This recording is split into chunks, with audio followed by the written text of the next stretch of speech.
ಕಪಿಲ ಸಿದ್ಧ ಮಲ್ಲಿಕಾರ್ಜುನ ನಿಮ್ಮ ಹೆಸರಿಟ್ಟ ಗುರು ಬಸವಣ್ಣಯ್ಯ ಮಹಾ ಮಾನವತಾವಾದಿ ಮಹಾತ್ಮ ಬಸವಣ್ಣ ಬುದ್ಧ ಮಹಾವೀರ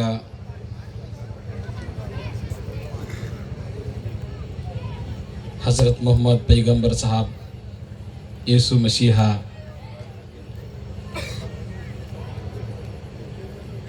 गुरु नानक जी छत्रपति शिवाजी महाराज महात्मा ज्योतिराव फुले हजरत टिप्पू सुल्तान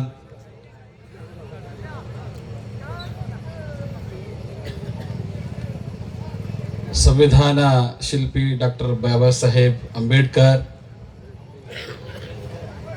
ಎಲ್ಲ ಈ ಭಾರತ ಭೂಮಿಯ ಭೂಮಿ ಪುತ್ರರನ್ನ ಈ ಸಂದರ್ಭದಲ್ಲಿ ವಂದನೆಗಳನ್ನು ಸಲ್ಲಿಸುತ್ತಾ ಕರ್ನಾಟಕ ಮಹಾರಾಷ್ಟ್ರದ ಗಡಿ ಪ್ರದೇಶದ ಗ್ರಾಮವಾಗಿರುವ ಜೋಳಗ ಜೆ ಗ್ರಾಮದಲ್ಲಿ ನೂತನವಾಗಿ ನಿರ್ಮಿಸಿದ ಜಾಮಿಯಾ ಮಸ್ಜಿದ್ ಈ ಪ್ರಾರ್ಥನೆ ಕೇಂದ್ರದ ಒಂದು ಉದ್ಘಾಟನೆ ಸಮಾರಂಭ ಹಾಗೂ ಸರ್ವಧರ್ಮ ಸಮ್ಮೇಳನ ಕಾರ್ಯಕ್ರಮದ ಪ್ರಮುಖರಾಗಿರುವಂತಹ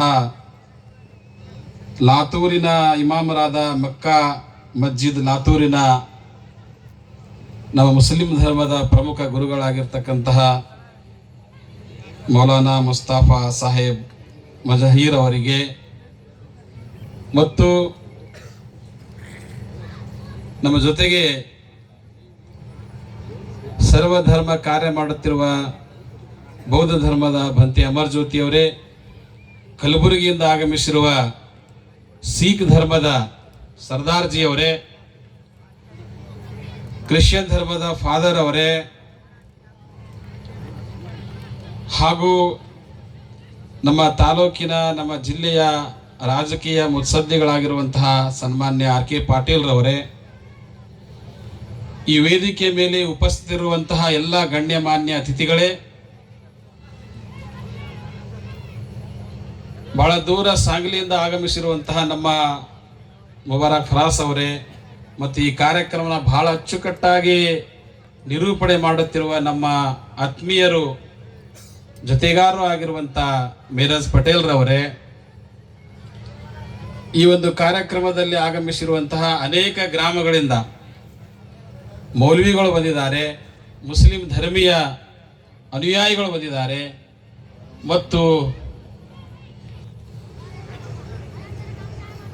ಪರಮಾತ್ಮನ ಕುರಿತು ಪ್ರಾರ್ಥನೆ ಮಾಡುವಂತಹ ನಮ್ಮೆಲ್ಲ ಸುಖ ದುಃಖಗಳನ್ನ ಆ ಭಗವಂತನಿಗೆ ಹೇಳುವಂತಹ, ಸೃಷ್ಟಿಕರ್ತನಿಗೆ ಹೇಳುವಂತಹ ಒಂದು ಕೇಂದ್ರ ಅಂದ್ರೆ ಅದು ಇಸ್ಲಾಂ ಧರ್ಮದ ಪವಿತ್ರವಾದ ಸ್ಥಾನ ಮಸ್ಜಿದಿನ ಉದ್ಘಾಟನೆ ಎಂದು ಸರ್ವಧರ್ಮದ ಗುರುಗಳು ತಮ್ಮ ತಮ್ಮದೇ ಆಗಿರುವಂತ ವಿಚಾರ ಮಾನವೀಯ ವಿಚಾರ. ಯಾಕಂದ್ರೆ ಎಲ್ಲಾ ಧರ್ಮಗಳು ಹೇಳುವುದು ಮಾನವೀಯತೆ, ಮನುಷ್ಯತ್ವ. ಬಸವಣ್ಣನವರು ಹೇಳಿದರು, ದಯವೇ ಧರ್ಮದ ಮೂಲವಯ್ಯ, दया विना धर्म वह कौन सा धर्म है, दया होना ही चाहिए. दयाहीनों को कभी न चाहता है ಕೂಡಲ ಸಂಗಮ ದೇವ. ದಯವಿಲ್ಲದ ಧರ್ಮ ಅದಾವುದಯ್ಯ, ದಯವಿರಬೇಕು ಸಕಲ ಪ್ರಾಣಿಗಳಲ್ಲಿ, ದಯವೇ ಧರ್ಮದ ಮೂಲವಯ್ಯ.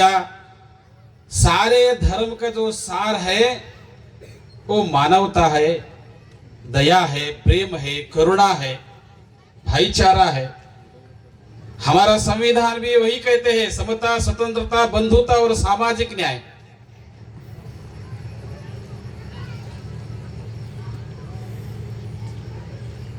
ಬಸವಣ್ಣವರು ಈ ಕಡೆ ಹೇಳಿದ್ರು, ಇವನಾರವ ಎಂದೆನಿಸದಿರಯ್ಯ. यह कौन है, यह कौन है, यह कौन है, ऐसे मत कहलाओ. यह मेरा है, यह मेरा है, यह मेरा है, ऐसे कहलाओ. ಕೂಡಲ ಸಂಗಮ ದೇವ, हम सब आपके घर के पुत्र है. ಪರಮಾತ್ಮನ ಮನೆಯ ನಾವೆಲ್ಲರೂ ಮಕ್ಕಳಿದ್ದೀವಿ ಅನ್ನುವಂಥ ಮಾತನ್ನು ಅವ್ರು ಹೇಳಿದರು. ಈ ವಿಚಾರ ಗುರು ನಾನಕ್ ಸಾಹೇಬರು ಕೂಡ ಹೇಳಿದ್ದಾರೆ, ಮೊಹಮ್ಮದ್ ಪೈಗಂಬರ್ ಸಾಹೇಬರು ಕೂಡ ಹೇಳಿದ್ದಾರೆ, ಯೇಸು ಮಸೀಹ ಕೂಡ ಹೇಳಿದ್ದಾರೆ, ಭಗವಾನ್ ಬುದ್ಧರು ಕೂಡ ಹೇಳಿದ್ದಾರೆ. ಇದನ್ನೇ ಎಲ್ಲವೂ ಈ ಭೂಮಿ ಮೇಲಿರುವಂತ ಸಂತರು, ಶರಣರು, ಮಹಾತ್ಮರು, ಸೂಫಿಗಳು ಹೇಳಿರುವಂತ ವಿಚಾರ ಇದು. बड़े मानवीय विचार। आदरे शैतानी दिमाग वाले जो लोग हैं ये बांटने का काम करते हैं और सभी महापुरुषों ने जोड़ने का काम किया, मानव को मानवता से जोड़ने का काम किया। ये जो खुर्ची वाले लोग हैं और कुछ धार्मिक दंगे करने वाले धर्मगुरु लोग हैं, कुछ समाज घातक शक्ति है, अपने अपने स्वार्थ के लिए हम लोगों को बांटकर हमारे ऊपर राज कर रहे हैं, हम एक गुलाम बना कर रहे हैं।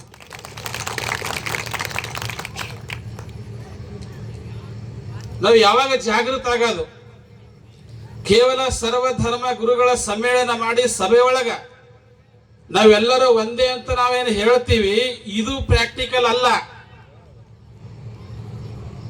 ಈ ಕಾರ್ಯಕ್ರಮ ಮುಗಿಸೋಣ, ನಾಳೆ ಹೋಗಿ ನನ್ನ ಜನಗಳ ಜೊತೆಗೆ ಇಸ್ಲಾಂ ಧರ್ಮದ ಬಗ್ಗೆ ನಾನು ಏನು ಹೇಳ್ತೀನಿ ಅನ್ನೋದು ಇದು ಪ್ರಾಕ್ಟಿಕಲ್ ಆಗಿದೆ.